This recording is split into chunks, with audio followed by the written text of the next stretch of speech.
Alvarez, CEO of Bolesia Group, which owns Viva Bolivia, Excel Technologies, which is our software factory, and Bolesia Torres, which is our infrastructure company. Perfect. Live in the United States, but also spend a lot of time in Bolivia. Mexico. Yes.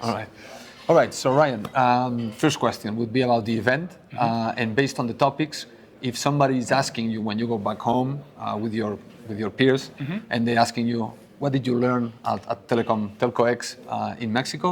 What would be your message? I would say that more people are starting to get on the bandwidth that we've had.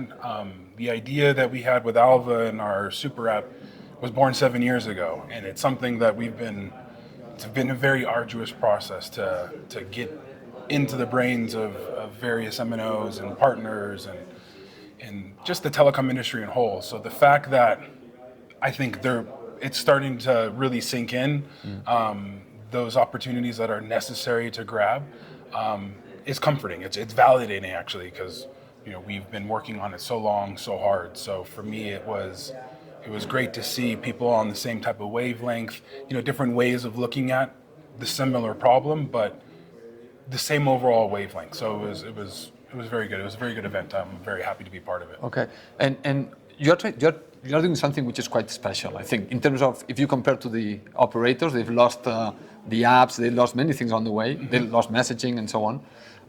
And then you have to partner with different companies that they are also responsible of the operator losing a little bit on some of the things that they were building. So companies like Vox Solutions, I don't know if you work with them or... Yes, we do. Okay. Actually, they're a partner of ours. Okay. So what's the new role you are getting with these companies, with the providers? How is the relationship changing in order to transform your operation? Sure. For me, especially with Vox and other companies, it's learning what they're doing and how we can implement it together. So it's something where we're working with them. They're obviously helping us with our traffic and various different things. But one of the things that we're really excited about working with Vox is the partnership aspect of taking what they do and what we do and kind of combining that to where it's a full platform for other MNO operations.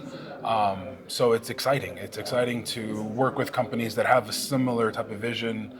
Asan, the CEO, I talked to many times. We're very close in that type of strategy, and it's something where that to me is the ethos of what the application is to the user side, but we take that onto the business side as well. So we really enjoy the partnership aspect because there's no way we can be great at everything. We need people to be good at what they're good at and collectively do something together. You're doing stuff, and in your presentation, I think you mentioned it, that it's counterintuitive, like the 0 rating for your app. Yeah. Completely, use it as much as you want, whatever is on the app, that's fine. And that's, you are mentioning, that's not what an operator would do initially. Yeah. Why, what's the main message of that? When you're pinpointing that message to the operators, what are you actually telling them? We're telling them that don't be afraid to take risks, because when we first did it, we assumed what pretty much everyone else assumed was the ARPU would dip on that side, and we better be good at the advertising side, and we better get the advertisers on board to compensate.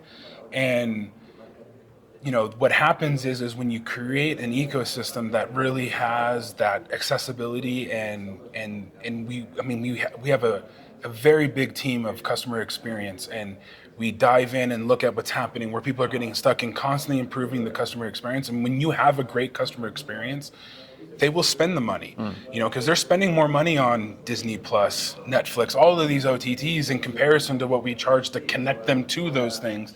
So it's not that the consumer's afraid to spend money, they just want value for what they have, what they are trying to achieve, and they want that experience that validates what they're trying to go after. So it's something that it was surprising to us. I think when we did the beta, we were willing to take the risk. We bought the company to take the risk because, again, we've been doing this for 7 years, really trying to push this, but no one really believed in us. And as a family business, when no one believes in you, you have to believe in yourself. So that's why we bought the operation. That's why I'm an American living in Bolivia, dealing with the language and all those things, the cultural change. But it's been an amazing experience because of that taking the risk, jumping off the deep end, and seeing what happens. And that's why we acquired Viva Bolivia. So I'm usually ending these interviews asking the people about the future, if they are pessimistic or optimistic. But from your presentation, you are very optimistic. Extremely optimistic. I mean, there's so much at the end of the rainbow. There's so many more conversations to be had, so many more partnerships to be had.